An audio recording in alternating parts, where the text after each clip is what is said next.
The last road game of the season for the Wareham Gatemen goes the way of the Hyannis Harborhawks tonight. They win by a final score of 6-1 here from McKeon Park in Hyannis. Alongside Aiden Blanc, Jack Hunter here with you on the Gatemen Baseball Network postgame show. And Aiden, it wraps up a tumultuous year on the road for the Gatemen, and it's similar to last night's game. Good starting pitching for Hyannis, and you couldn't get caught up late enough.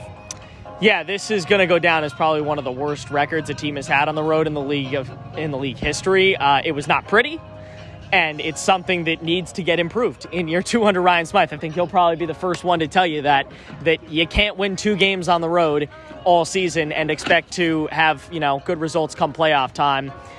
But I think it was a good learning experience. This game, Wareham just fell behind early and never really came back, couldn't get the bats hopping. Good news is they have a chance to spoil YD's plans of a 1 seed tomorrow. If they can beat them, Yarmouth Dennis cannot be the 1 seed in the East. 5 different guys appearing for Hyannis tonight. One starter, Mason Nichols, pitched tremendous, and the Hyannis looking good in the playoffs. They've now clinched the 2 seed. The Wareham Gatemen will be playing their final game tomorrow against YD at home. It should be a fun time with YD. A lot to play for tomorrow. Yeah, we didn't know. YD could have clinched the number 1 seed tonight with a win, and nothing would have mattered tomorrow. It could have gotten ugly because they would have come in, with nothing to play for, but they do have something to play for. They need to win, and Orleans needs to lose for the 1 seed to happen, and so there's a lot to play for. Now here's Amanda with Ryan Smyth. I'm joined now by Ryan Smyth, and Coach, unfortunately, your last road game of the season ends in a loss. What's the message to the guys going into the final game of the season tomorrow at home? Let's finish strong. These guys want to play baseball. They come to the yard every day ready to play. Road just hasn't treated us very nicely this whole summer, but it's good to end at home.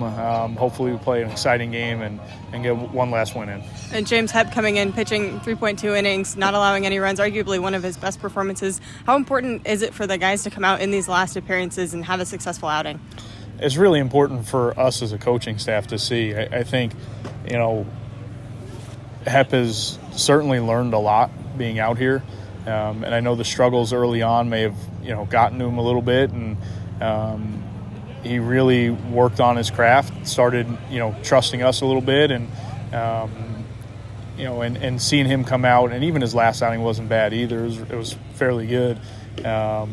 But seeing him finish strong like that's really important to us. It means to me, I think he's leaving here a new player, a more confident player, and finding out that he can play with his fastball too.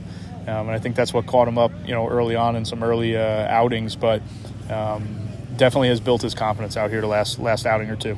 Is that one of your biggest goals for the players, to have them leave just with more confidence in themselves? Yeah, I mean, every summer out here, this is for the players. Wins and losses are going to come, but if you're developing guys, they're going back to school better. That's how the relationships out here get better. And I think we did that with a good amount of our players that are leaving a better baseball player than when they got here. Coach, appreciate it. Thank you. Absolutely. That'll wrap it up for us this year on the road. One more tomorrow from Spillane Field. It's YD in Wareham. Hope you join us for the 6 o'clock first pitch. For Aiden, our producers, Rachel and Braden, I'm Jack Hunter saying so long from McKeon Park in Hyannis. Good night, everybody.